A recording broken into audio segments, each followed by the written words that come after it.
എല്ലാവർക്കും നമസ്കാരം. ഞാൻ Ramakrishnan T SEBI registered research അനലിസ്റ്റാണ്. ഈ ഓഡിയോ കേട്ടതിന് ശേഷം ഡിസ്ക്ലെയിമർ കൂടി വായിച്ചു നോക്കണമെന്ന് താല്പര്യപ്പെടുന്നു. ഇന്നും നമ്മൾ എക്സ്പെക്റ്റ് ചെയ്യുന്നൊരു പോസിറ്റീവ് ഓപ്പണിംഗ് ആണ്. അതോടൊപ്പം തന്നെ നല്ല വൊളാറ്റിലിറ്റി നമുക്ക് മാർക്കറ്റിൽ എക്സ്പെക്റ്റ് ചെയ്യാം. ഇന്നലെയും അത്തരത്തിലുള്ളൊരു സെൻറ്റിമെൻ്റ് ആണ് നമ്മുടെ മാർക്കറ്റിൽ കണ്ടത്. നമ്മൾ സൂചിപ്പിച്ചിരുന്ന 23,800 ബ്രേക്ക് ചെയ്തിരുന്ന ഒരു അവസരത്തിൽ നിഫ്റ്റി അതിനുശേഷം നല്ല പ്രോഫിറ്റ് ബുക്കിംഗ് ആണ് കണ്ടത്. ഇന്നും അത്തരത്തിലുള്ളൊരു വൊളാറ്റിലിറ്റി ഒക്കെ നമുക്ക് മാർക്കറ്റിൽ എക്സ്പെക്റ്റ് ചെയ്യാം. ഗ്ലോബൽ സിറ്റുവേഷൻ നോക്കുകയാണെങ്കിൽ അമേരിക്കൻ മാർക്കറ്റുകളിൽ നല്ല ഫ്ലാറ്റ് ക്ലോസിംഗ് ആയിരുന്നു, അല്ലെങ്കിൽ സ്ലൈറ്റ്ലി ബെറ്റർ ക്ലോസിംഗ് ആയിരുന്നു എന്ന് വേണമെങ്കിൽ പറയാം. ടെക്നോളജി സ്റ്റോക്കുകൾ ഇന്നലെയും സ്ലൈറ്റ്ലി ബെറ്റർ ആയിട്ടാണ് അമേരിക്കയിൽ ക്ലോസ് ചെയ്തിട്ടുള്ളത്.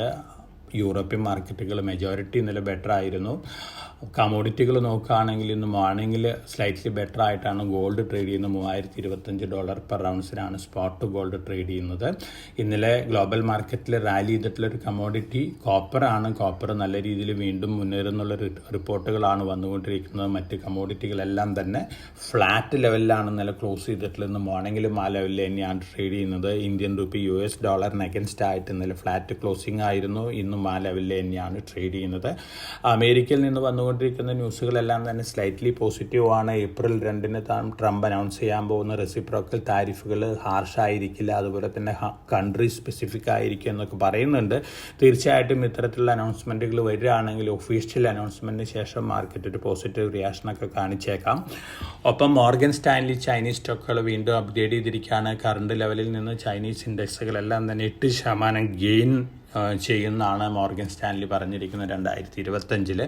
അതേസമയം ചൈനീസ് ടെക്നോളജി സ്റ്റോക്കുകൾ ഒരു സെല്ലിംഗ് പ്രഷറൊക്കെ ഹയർ ലെവലിൽ കണ്ടേക്കാം എന്നുള്ളൊരു റിപ്പോർട്ടും ഉണ്ട്. ഒപ്പം ചൈനീസ് ജനറേറ്റീവ് AI ടൂളുകൾ മാർക്കറ്റിൽ ഫ്ലഡ് ചെയ്യാണ്. ഇത് പൊതുവേ സ്മോൾ ആൻഡ് മീഡിയം ടെക്നോളജി കമ്പനികളെ സംബന്ധിച്ചും കോർപ്പറേറ്റുകളെ സംബന്ധിച്ചും ഒക്കെ പോസിറ്റീവ് ആണ്. ജനറേറ്റീവ് AI ടൂളുകളുടെ കോസ്റ്റ് വീണ്ടും താഴെ വരാനുള്ള സാധ്യതകളാണ് കാണുന്നത്. അതോടൊപ്പം തന്നെ നമ്മൾ സ്റ്റോക്ക് സ്പെസിഫിക് ആയിട്ടുള്ള നമ്മുടെ ഡൊമസ്റ്റിക് ന്യൂസ് ഫ്ലോസ് ഒക്കെ നോക്കുകയാണെങ്കിൽ ധാരാളം പോസിറ്റീവ് ന്യൂസ് ഫ്ലോസ് ഉണ്ട്. ഒപ്പം ഫോറിൻ പോർട്ട്ഫോളിയോ ഇൻവെസ്റ്റേഴ്സ് വീണ്ടും ഇന്നലെ നല്ല രീതിയിലുള്ള ബൈയിങ് ആണ് നടത്തിയിട്ടുള്ളത്. 5,371.57 കോടി വരെ സ്റ്റോക്കുകളാണ് ഇന്നലെ വാങ്ങിയിട്ടുള്ളത്. FBIs ഡൊമസ്റ്റിക് ഫണ്ടുകൾ 2,768.87 കോടി വരെ സ്റ്റോക്കുകൾ വിറ്റിട്ടുമുണ്ട്. സ്റ്റോക്ക് സ്പെസിഫിക് ആയിട്ടുള്ള ന്യൂസ് ഫ്ലോസ് നോക്കുകയാണെങ്കിൽ NBCCക്ക് 2 ഓർഡേഴ്സ് കിട്ടിയിട്ടുണ്ട്. 439 കോടി രൂപ ഒരു ഓർഡർ ഉത്തരാഖണ്ഡിൽ നിന്ന്, 219 കോടി രൂപ ഡൽഹിയിൽ നിന്ന്.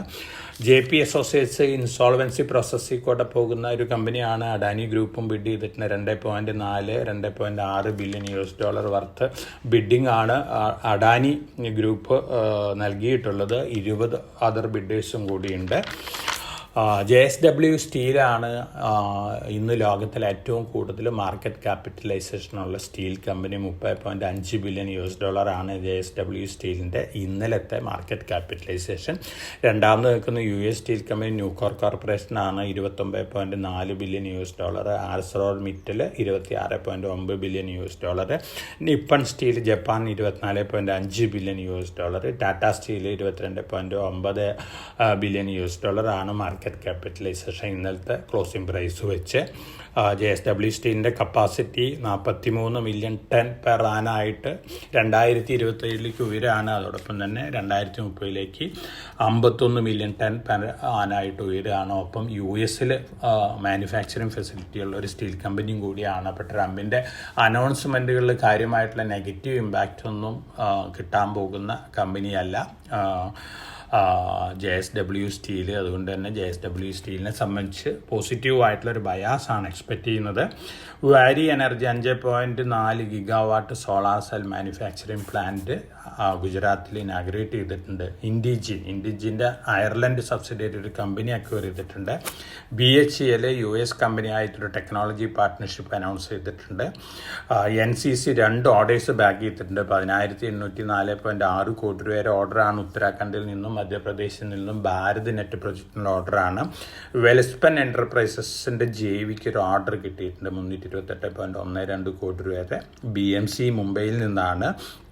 ഹാജി അലി വാട്ടർ പമ്പിംഗ് സ്റ്റേഷൻ്റെ അപ്ഗ്രഡേഷന് വേണ്ടിയുള്ള ഒരു ഓർഡറാണ്. വാരി എനർജി ടെക്നോളജീസിന് വാരി റിന്യൂവബിൾ എനർജിയിൽ നിന്ന് ഒരു ഓർഡർ കിട്ടിയിട്ടുണ്ട്. ഒപ്പം IRFC NTPC റിന്യൂവബിൾ എനർജി ആയിട്ട് 5000 കോടി രൂപയുടെ ഫണ്ടിങ് MOU സൈൻ ചെയ്തിട്ടുണ്ട്.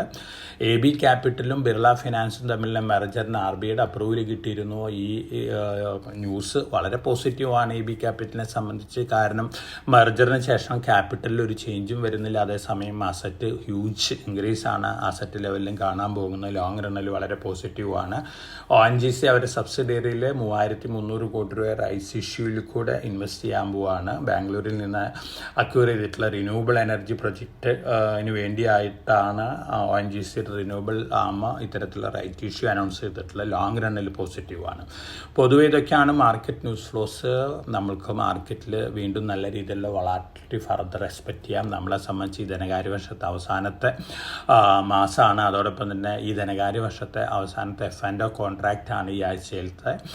നല്ല രീതിയിലുള്ള പോസിറ്റീവ് റോൾ ഓവേഴ്സാണ് ഏപ്രിൽ ഫ്യൂച്ചേഴ്സിലേക്ക് നടന്നുകൊണ്ടിരിക്കുന്നത്. അതുകൊണ്ട് തന്നെ നമ്മൾ ഏപ്രിൽ മാസത്തിലും നിഫ്റ്റിയും സെൻസസും വീണ്ടും മുന്നേറുന്നുള്ളൊരു എക്സ്പെക്റ്റേഷനാണ്. പക്ഷേ അറ്റ് എവരി റൈസിൽ നല്ല രീതിയിലുള്ള പ്രോഫിറ്റ് ബുക്കിംഗ് ഒക്കെ മാർക്കറ്റിൽ വരാനുള്ള സാധ്യതകളുണ്ട്. അപ്പോൾ ഷോർട്ട് ടു മീഡിയം ടേമിൽ നല്ല പ്രോഫിറ്റ് ആയിരിക്കുന്ന ഇൻവെസ്റ്റേഴ്സിനെ സംബന്ധിച്ച് കുറേയൊക്കെ പ്രോഫിറ്റ് ബുക്ക് ചെയ്യുന്ന ഡിസിഷൻ തന്നായിരിക്കും. ലോങ് ടൈം ഇൻവെസ്റ്റേഴ്സിന് അവരുടെ ഹോൾഡിങ് 2 to 3 year അല്ലെങ്കിൽ 5 yearലേക്ക് കീപ്പ് ചെയ്യാവുന്നതാണ്. വളരെ കോഷ്യസ് ആയിട്ട് മാർക്കറ്റിൽ മൂവ് ചെയ്യുക. അടുത്ത മാസം നമുക്ക് RBI റേറ്റ് കട്ടും എക്സ്പെക്റ്റ് ചെയ്യാം. അതോടൊപ്പം തന്നെ ട്രംപിൻ്റെ താരിഫ് അനൗൺസ്മെൻറ്റുകൾ ഏപ്രിൽ 2 വന്നു കഴിയും. അതിനുശേഷം മാർക്കറ്റിൻ്റെ ട്രെൻഡ് പൊതുവേ പോസിറ്റീവ് ആയിരിക്കുന്നുള്ള ഒരു എക്സ്പെക്റ്റേഷനാണുള്ളത്. അപ്പോൾ വളരെ കോഷ്യസ് ആയിട്ട് പോവുക, ഒപ്റ്റിമിസ്റ്റിക് ആയിരിക്കുക. ഫണ്ടമെൻ്റലി സ്ട്രോങ് ആയിട്ടുള്ള സ്റ്റോക്കുകൾ മാർക്കറ്റ് താഴെ വരുമ്പോൾ long time point of view വാങ്ങാനുള്ള ഒരു ഡിസിഷൻ എടുക്കുക. അപ്പോൾ എല്ലാവർക്കും നല്ലൊരു ട്രേഡിൻ്റെ ആശംസിച്ചുകൊണ്ട് ഞാൻ ഇന്നത്തെ പ്രീ മാർക്കറ്റ് കമൻറ്ററി അവസാനിപ്പിക്കുകയാണ്. Thank you.